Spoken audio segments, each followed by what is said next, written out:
This is your Chargers linebacker, Dan Henley, and you're tuning in with Chargers Unleashed. Welcome to another edition of Chargers Unleashed. Jake Hefner and Dale Wolkenstein here with you from the LAFB Network. Today's show, of course, is being brought to you by BetOnline, Aura Athletic Greens, and Rock Solid Sports Memorabilia. If this is your first time tuning in the show, make sure you hit that like and subscribe button on YouTube. You can also follow us on Facebook, Twitter, Instagram, Spotify, and Apple Podcasts. Dan Wolkenstein, we are officially 9 days away from Chargers training camp. We have officially made it into the single digits. Pew, pew, Holy hell. pew. As I said on the live show yesterday morning, God damn it, do we need football back? Yes, we do need football back. And to celebrate that, Jake, we have one hell of a giveaway that we are giving our listeners and viewers. We're going to get into that in a second. But Jake, first and foremost, how are you, my friend? 9 days remaining. I'm trying my best not to, and you're starting to see the football news creep back into the mainstream media. You know, you tune on ESPN this morning, everybody's finally talking about, okay, we've got Hard Knocks back on, officially going for the New York Jets. DeAndre Hopkins over the weekend signs his deal with the Titans. And now just a few minutes ago, obviously Josh Jacobson, Saquon Barkley did not reach their agreement on their tags. So who knows what state they're going to be in terms of their team goes. So it's like, there it is. There's the football news that I have missed since the NFL draft. That's the type of stuff that I like, and this is right around that time. And you know, Dan, this is this is that moment where I can no longer say the month in a derogatory type of term. So you cannot. It's July, and we're 9 days away from training camp. The countdown is officially on. Jake Hefner is a happy man to have football back, and to celebrate football being back, we have one hell of a giveaway. Thanks to our friends over at Rock Solid Sports Memorabilia, if you ever need any sort of Chargers memorabilia, and also we have some other teams too, but if you need memorabilia, he's the place to go to. If you have questions, DM us. But signed, custom Justin Herbert jersey we're giving away the day training camp begins on the 25th. Go to Twitter. Again, I have it up on the screen for those viewing, but for those listening, go to Twitter, go to our handle. It's the pinned tweet. All you got to do is retweet, follow, subscribe to us on YouTube, and send us a screenshot of your subscription view, and you're entered to win a Justin Herbert signed powder blue jersey. Exciting times. 9 days away. Jake, I think it's good for us sometimes, and I use the word perspective often, but I think perspective is good to take a snapshot of back in the day. I say in the day, 4 or 5 months ago, fresh off the loss of Jacksonville. We heard a lot of stuff talked about from Telesco, from Brandon Staley, from fans, from critics, everyone about like what this Chargers team needs. And there's a lot of options and a lot of ideas and a lot of promises that were made in terms of how they are going to fix this team and how could they fix this team. And so Jake and I, we wanted to kind of come up with a way for us to kind of snap the line, rewind the tape, if you will, go back to what they said in January, February. Now that it's July 17th, are they doing what they said that they would do? They being Tom Telesco, Brandon Staley, and team. So this is us kind of holding folks accountable a little bit, where things might still be needed or undecided or unknown. So be prepared. This should be a good one. Some fun nuggets in this episode. Jake, before we get to that over or under, one of the things people talked about a lot at the beginning of this whole offseason was how much the run game needs to improve. Yes. So over or under. Chargers were in the high 80s for number of yards rushed per game. That's more like it. Let's go let's go 102. I'm going to go 102 yards per game on the ground. Over or under. I got to believe that this, that was a very nice line that you did there, Dan Wolkenstein. You just didn't do the 100 mark. You did the 102 mark. But I'd have to think that getting Rashawn Slater back, retooling this offensive line, inserting Zion Johnson next to Rashawn Slater, putting him next to Corey Linsley, bringing Jamari Sawyer over to the right next to Trey Pipkins. And yes, let's not forget the offensive coordinator scheme that you were about to insert into this Chargers offense with one Kellen Moore. I would have to believe that with Austin Eckler, and we would all assume I mean, it's funny to say the word debut, but you kind of have to after a redshirt season for Isaiah Spiller. Emergence, whatever you want to call it. The show out for Isaiah Spiller that we're all expecting. I would have to assume that this is going to get better. But 102. I mean, in context, 102 isn't great. No, in the great scheme of things, as far as how well other teams run the ball in this league, I understand that. I think Dallas had like over 120. See, I like how you're doing this to me, Dan, in certain situations like this, because in the offseason with this much hype, you're catching me in a good mood. And a lot of very recently, I have gone over on a lot of things. Yeah, this is weird. Yeah, and nothing's changing today, so over. Okay. Jake, let's talk about our friends over at BetOnline. Well, just want to make sure that we remind everybody that BetOnline remains your number one source for all of your sports betting needs this season. Always the fastest and easiest way to get all of your sports betting info, including live betting and your and options and your favorite casino and card games available to play right from your very own home. All you have to do to get into the action is head on over to betonline.ag. Head on over to the website, use your mobile device to join, and be sure to use that promo code BELIEVE. That's BLEAV to receive your 50% bonus on your first deposit. Bet online, where the game starts. So after the 2022 season ended, they were kind of exit interviews, if you will, with Tom Telesco, general manager of the Chargers, and Brandon Staley, head coach of the Chargers. And both of them did exit interviews. They were asked a ton of questions, rightly so, about how to improve this team, what they should expect as fans and as critics and as folks covering the team, what they're hoping for, and kind of what went right, what went wrong. And so what we want to do today is rewind the tape. What did they say? And then fast forward to today. Are they doing it? Correct. So Tom Telesco, Brandon Staley. Let's put the spotlight on those two and see if they held their own with this offseason. So Jake, let's start off with Brandon Staley. And I'm going to start with Brandon Staley, and then we can kind of go. One of the things that Brandon Staley talked about, if you remember, right? This is on the heels of the Joe Lombardi fiasco, and on the heels of that 27-0 loss, and on the heels of, all of the clamoring about the Chargers not going deep on offense. Brandon Staley talked about this in his press conference, but he said that he is looking for an offensive scheme. This was right after Joe Lombardi was let go. Was looking for an offensive scheme that has more firepower, puts more pressure on the defense, and needs his vision to align with the offense and the offensive coordinator. So, offensive scheme that needs more firepower, more pressure on the defense, and the offensive coordinator needs to align from a vision perspective with him.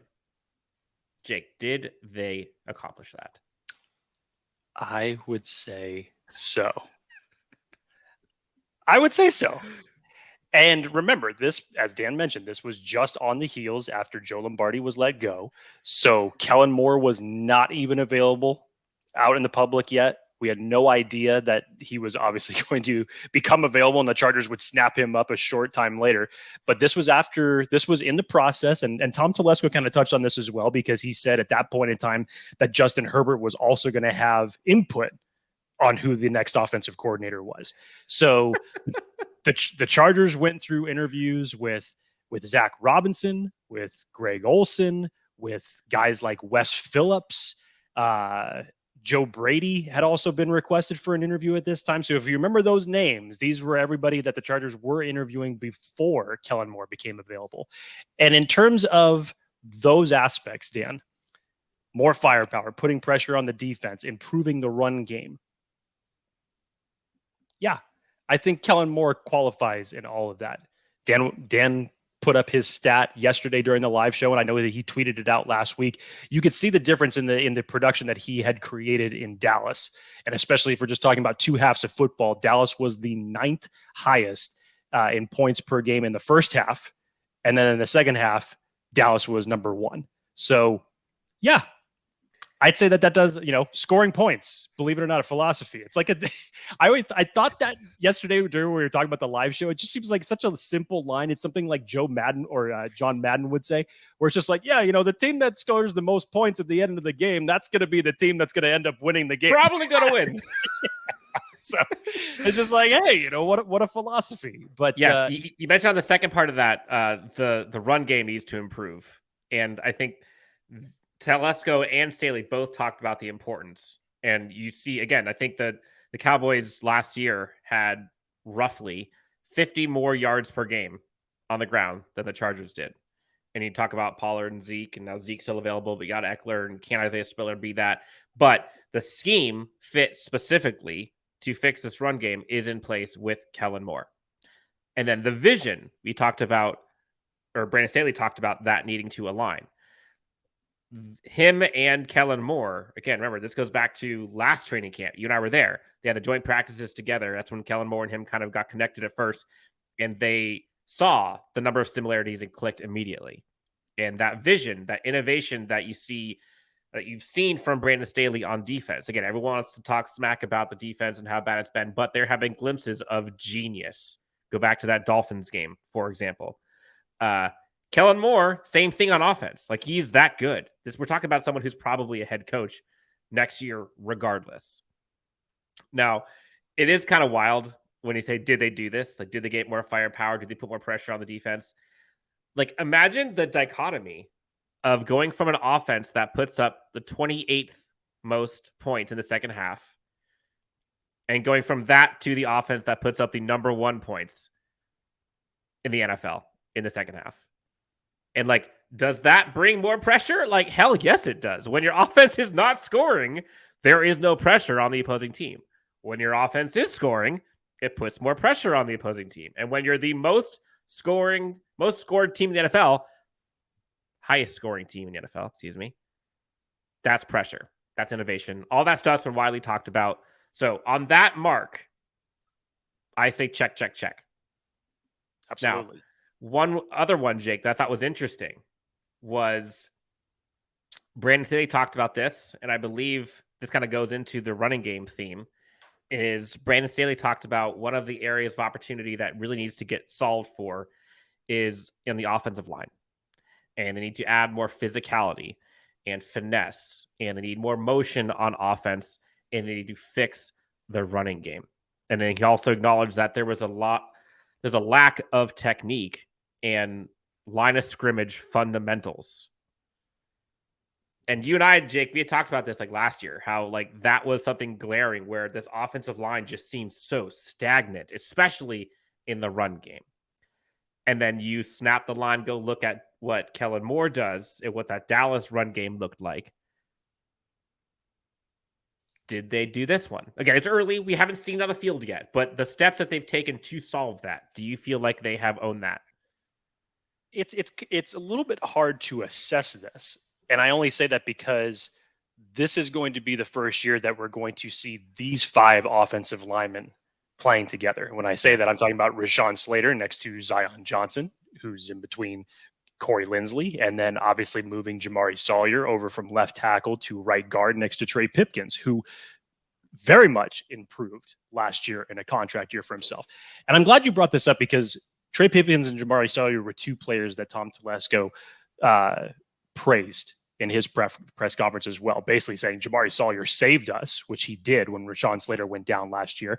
And then we've seen the progression and the work that Trey Pipkins has put in with Duke Manyweather going all the way back to last season when he was training with Rashawn Slater.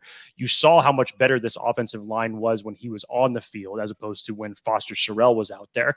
And so the Chargers knew what they had when it came down to it in terms of making him a priority when they re-signed him. And this is why you're seeing conversations with the Chargers offensive line and some people ranking them the 9th best heading into into this season as far as like PFF goes. The Chargers offensive line, conservative. I mean, look, considering what this offensive line has been over these last several years, I will take it. It's definitely probably the best offensive line that Justin Herbert has had since he has been here. Fair. It's probably an offensive line that Phillip Rivers could have, would have loved to have played behind during his time with the Chargers. So I'll take that. So, but it is hard to assess this question and to say, okay, did the Chargers accomplish this? Because when you put 5 guys together, and then when you have guys that go out for whatever reason because of injury, you kind of still have to find a gel between these 5 offensive linemen. So on paper, based off of what these 5 have already produced, even with it being in different positions, everything looks good. And I would expect Zion Johnson's play to be upgraded, playing in between Rashawn Slater and Corey Linsley. And I would assume that Jamari Sawyer would end up being better, having Corey Linsley to his left, Trey Pipkins to his right. So I would expect both those guys to improve. That this run game and this offensive line is going to be better with Rashawn Slater getting back into the lineup in general. So I'd say that up to everything that they can up until this point in July, I think they have done the necessary steps to hopefully get to their goal. I would agree. I think they definitely have focus on the protection aspect, both run and pass.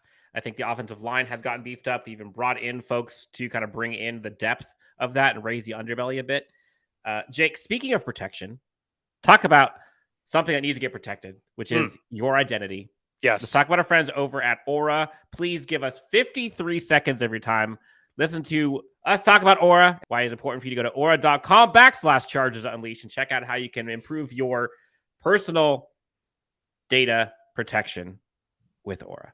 Have you ever Googled yourself and were shocked to see your personal information exposed on one of those public listing sites? Data brokers are making a fortune selling your information to robocallers, spammers, and others who want to learn more about you, like where you live. We've been trying to reach you concerning your car's extended warranty. That's why I'm excited to tell you about today's sponsor, Aura. Aura can identify data brokers exposing your info and submit opt-out requests on your behalf. And brokers everywhere are legally required to remove your info if you ask them to, but they make it super hard to do. So let Aura handle that for you. You could try Aura for up to 2 weeks using this link that we're going to put up here on the screen. Aura also does so much more to protect you and your family from online threats that you cannot see. So make sure to check out aura.com/Chargers Unleashed to get a 14-day free trial and see if your personal information has been leaked online. So, next up, Jake. Yes. There was an abnormal amount of praise for one Alohi Gilman at the end of the season last year. Glad you brought this up. And, fast forward from there, you thought, okay, well, Chargers probably have to go the safety route. Again, remember, Nazir Adderley, since retired. Alohi Gilman now is on his last year of his contract. You thought for sure, especially given how JT Woods performed, they were going to go out and possibly get a safety, possibly early, possibly day 2. Who knows? Maybe even possibly day 1. Still. Possibly still. Touche. You heard Brandon Staley and Tom Telesco talk about Alohi Gilman and kind of praise his development and growth and reliability down the stretch last season. Now you fast forward. Everyone's hyping up Alohi Gilman still. No move happens so far. Do you foresee that being them showing their cards about how much they trusted Alohi Gilman and not really needing to do anything since then? Or is that them kind of playing it safe and then just things haven't happened or didn't fall in their lap either through the draft, free agency, or door number 3, let's wait till camp? It actually could be all of the above, Dan. It really could. You kind of take that into the same realm the way that they talked about the tight end position, because they came out and they talked about, it's like, well, the board unfortunately just didn't fall our way. Everybody expected the Chargers to get a tight end one way or another, and it still hasn't happened. It still could happen between now and training camp. Same thing goes with the safety position. And Tom Telesco had his own praise of Alohi Gilman for this as well. And you saw that from him stepping up in that Miami game. The first pass that was thrown by Tua in that game went to Tyreek Hill, and Alohi Gilman was virtually with him step for step, and it was an incomplete pass.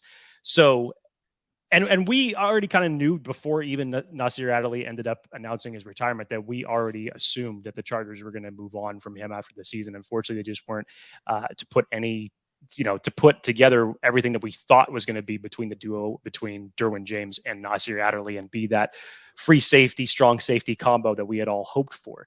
And hearing the reviews of Alohi Gilman from Brandon Staley, Tom Telesco, to then translate that fast forward to OTA's mandatory minicamp, Derek Ansley talking about him, Derwin James talking about him. Dan, this seems like it's a very, very real possibility. So if the Chargers don't make any move at safety, I don't think anybody should be surprised. I really don't. And I want to throw in Michael Davis's name into this as well, because Tom Telesco paired these two when he was talking about it. He said, quote, is like, I don't want to necessarily play favorites, but this is him when he was talking about Michael Davis. And this was actually perfect timing that we did this, Dan, because there was a tweet about Michael Davis, or what was it? Late last week, I want to say, and these were based off PFF stats.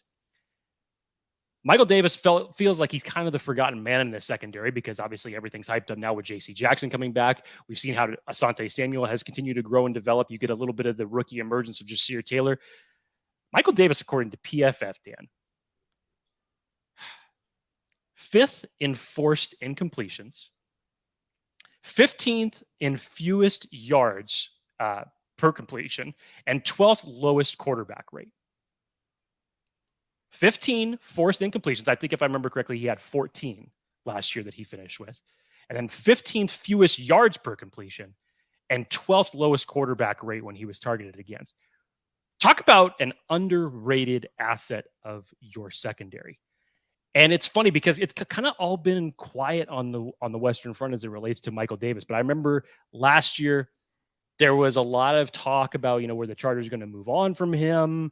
Obviously, stretching all the way back to training camp. Bunch of slander. And man, when they needed him, when J.C. Jackson went down, did Michael Davis step up?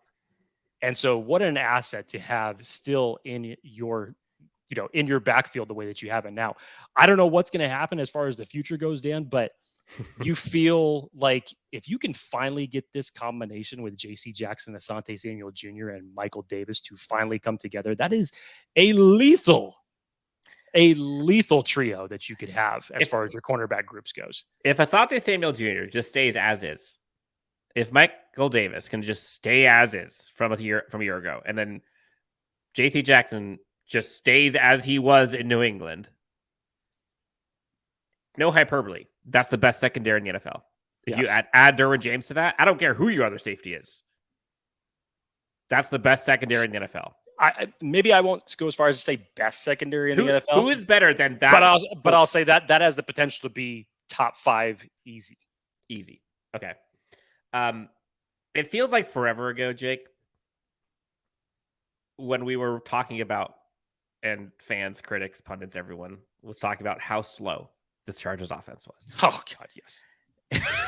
It was talking about how much we were desperate to see some speed injected into this Chargers offense. Give Justin Herbert help. Let Justin Herbert cook. We saw what happened in that playoff game all season last year. No speed, no dynamic playmakers other than the Mike Williams jump ball when healthy. Keenan Allen obviously can get open, but we're talking about game-changing speed, game-changing dynamic athleticism, quickness, etc. End of season, Brandon Staley and Tom Telesco talked about the desire for more speed. Telesco said they want to add more speed at the wide receiver position. Brandon Staley talked about how speed does help and can benefit a team. Now, he wasn't going to go as far as to say, like, I want and we need to add more speed, but he's not going to show all his cards.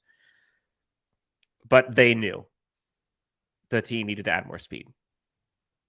Fast forward, not only is Jalen Guyton re-signed and rehabbing towards 100%, they add the fastest player in college football last year in Darius Davis. Oh, and by the way, first round pick Quentin Johnston, number 1 on the Chargers, also added on this team. And they both bring speed and athleticism and dynamic playmaking that this Chargers team and fans and critics have been begging for. So, Jake, leading the witness here. How'd they do?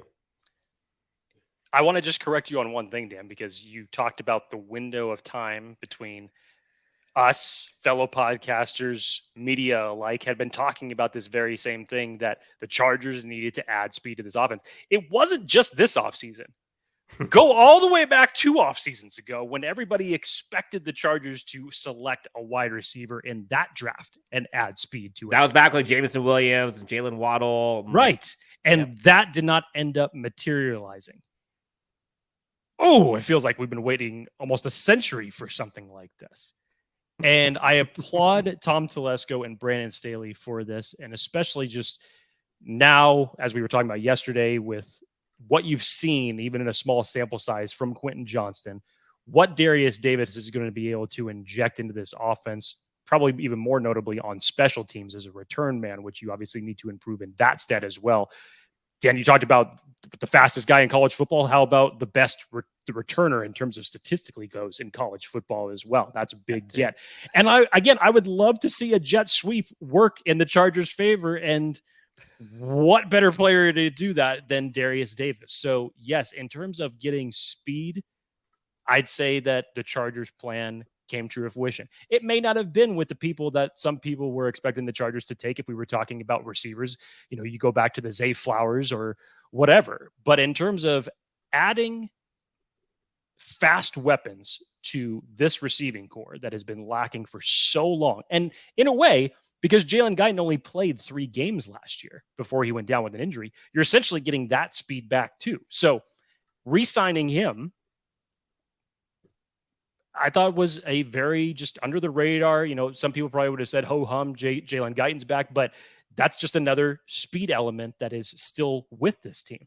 So again, we go back to Kellen Moore, Justin Herbert.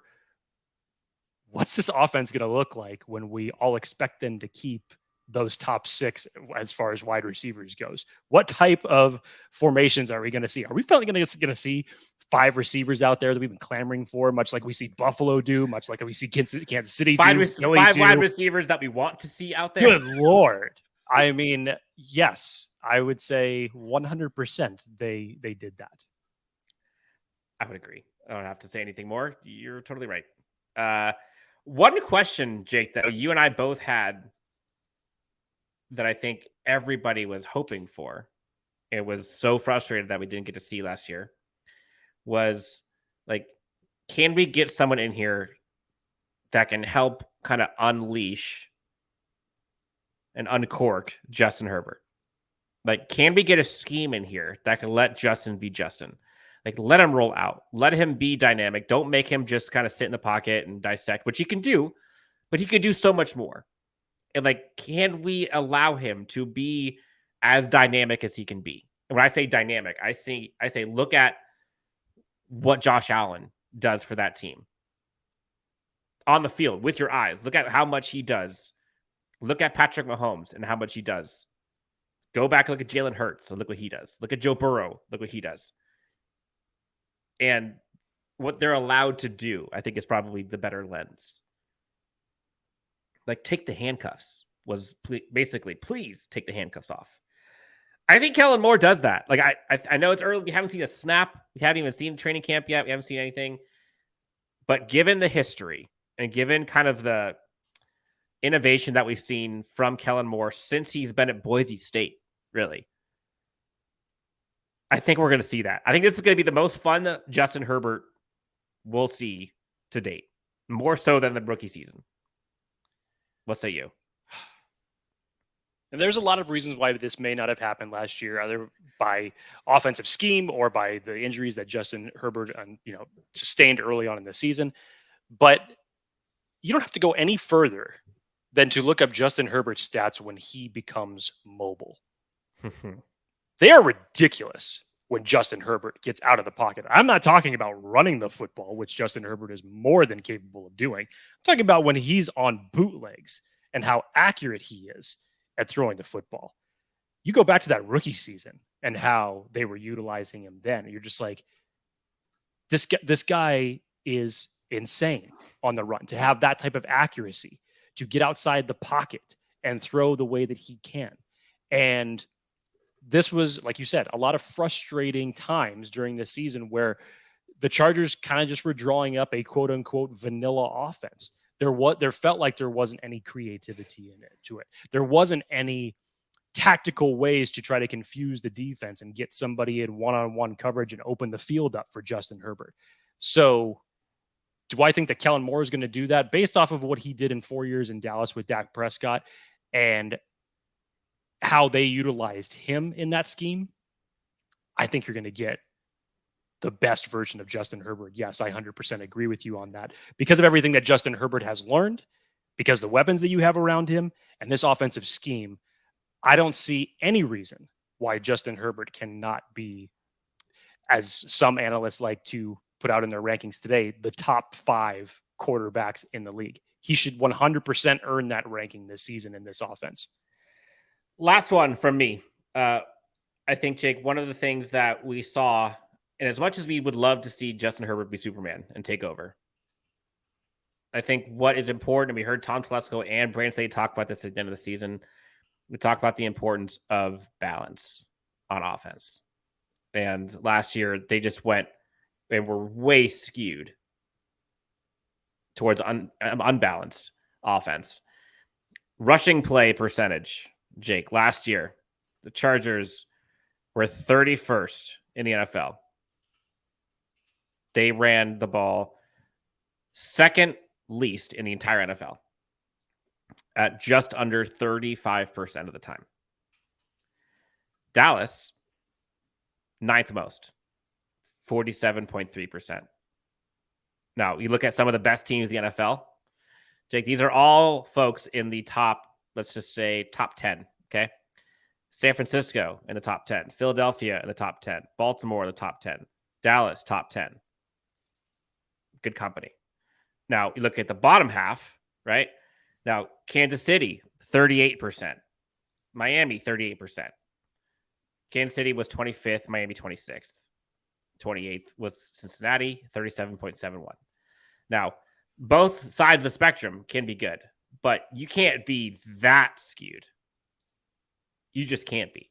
So do I expect them to run the ball, ninth most in the NFL this year? No. But I would rather see them somewhere in the 20 to 25 range would be great. Get them in the same range as a one, Mahomes-ish. Mahomes was 25th, Miami 26th, Cincinnati 28th. So something in that range, even 28th, honestly, might be a little much for me. They need to be more balanced. And they brought an offensive coordinator that I think is focused on that, or at least leans more that direction than what we had previously. And I think they have a scheme. And I think they have the personnel now with the offensive line to implement it. Again, like you said, first time we're seeing all of these guys together. So do you think that they answered the need for balance so far, given what they could show us? Everything up to this point says yes. Everything up to this point, you would assume that while Austin Eckler's stats were fantastic the last 2 years, the overall running performance from him in terms of overall yardage could improve. We're maybe not talking about the great fantasy numbers that he put up over the last 2 years, leading the league in touchdowns, but just in general, as far as getting this offense to be more balanced between the passing game and the run game, one helping the other, I would have to assume that the running game is going to improve from a number of different facets. So bringing more balance to it, everything that you could do up until this point, until ultimately regular season execution, I would say has been done. Dan, one more from me, unless you have anything else, but Tom Telesco was addressing the injuries during his final press conference. This is, of course, tied into the whole Mike Williams debacle of week 18 when he ultimately ended up getting injured. And he was talking about, the whole injury aspect and it kind of being an unfair stat because 2 years ago in 2021, the Chargers were one of the most healthiest teams in the league. And then, of course, in 2022, they become one of the most injured teams in the league. So you'd really just have to, this goes hand in hand with partially his coaching, but I think the aspect as far as what this show's about, did they do something about it? So Tom Telesco said then in January that they would be reevaluating their training staff, which they did.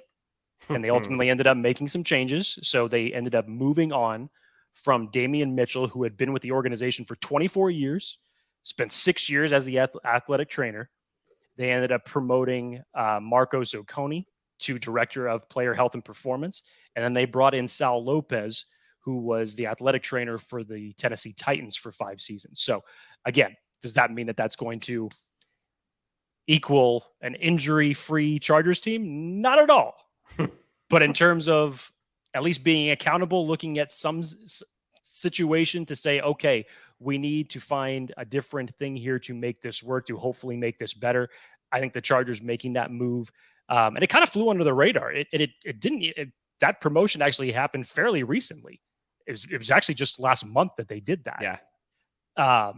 But at least in terms of changing that circumstance, because I know a lot of people have been wondering, it's like, God, it's like the Chargers still have this same training coordinator or this head person in this position as far as overseeing injuries goes. So again, doesn't mean that it's necessarily going to equate to an injury-free season, but in terms of taking accountability, assessing that situation, the Chargers went out and did that move. I agree. And that's a big one. And I think that was one that a lot of people were asking for. Can this team be more balanced? Can they be better than the fifth worst, rushing team in the NFL? They got to be better. They just have to. Jake, anything else you want to tell the great friends before we head out of here? Again, this is a rewind the clock, fast forward the clock, make sure kind of put things in perspective. Interesting thoughts. I think a lot of this is still up in the air, still TBD, but so far, I think they have done what they said they were going to do. They being Tom Telesco and head coach Brandon Staley.